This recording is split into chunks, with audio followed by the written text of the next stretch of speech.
Hello friends and welcome back to our channel. It is time for a story. Today's story is called I Love You Grandma by Jillian, Harker and Kristina Stephenson. We hope you enjoyed today's story. As usual, please like and share the video and hit that bell so you'll know when we post new stories. Okay, let's get started. Little Bear and Grandma were eating breakfast.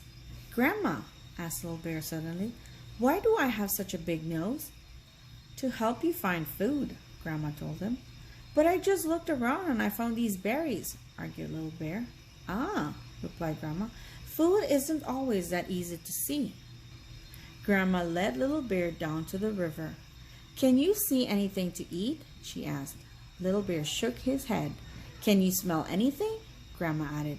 Food, answered Little Bear. Then use your nose to find it, Grandma told him. Little Bear followed his nose to some stones on the riverbank. He turned one over. A fish! He laughed. Yummy! Dinner, smiled Grandma. Good job, Little Bear. I love you, Grandma, Little Bear whispered in her ear. Grandma, asked Little Bear suddenly, why do I have such sharp claws? To help you find food, came the reply.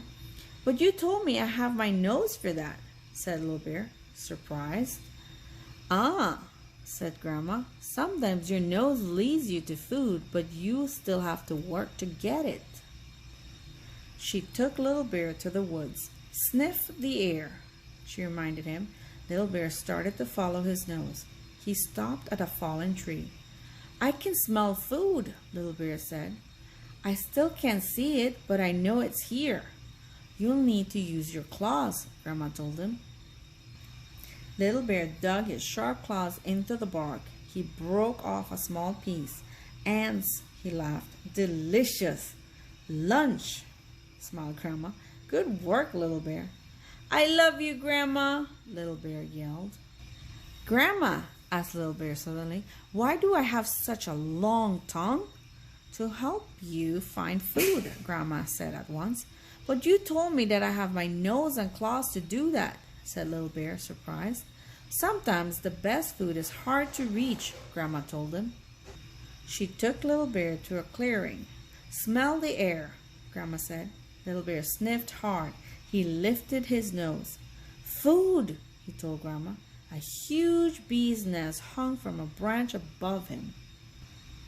I know what to do, laughed Little Bear. Look at me, he called. He hooked the nest with his sharp claws, lifted it down, and opened it up. Honey, he smiled. Supper, said Grandma, but Little Bear's big claws couldn't reach the food. So what are you going to do now? Asked Grandma. Use my tongue, laughed Little Bear, and that's just what he did. Brilliant, Little Bear, laughed Grandma. How do you know so many things, Grandma? Asked Little Bear suddenly. That's easy, Grandma smiled. When I was small, I was curious, just like you, she said. You ask so many questions, you'll soon know lots of things too. And she hugged Little Bear tight.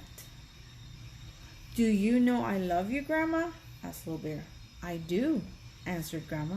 She stroked Little Bear's sticky head. And you know I love you too, she said. The end. It's a beautiful story. We hope you enjoyed it. And to all the grandmas, we love you. We'll see you next time. Thank you for watching and thank you for listening. Goodbye.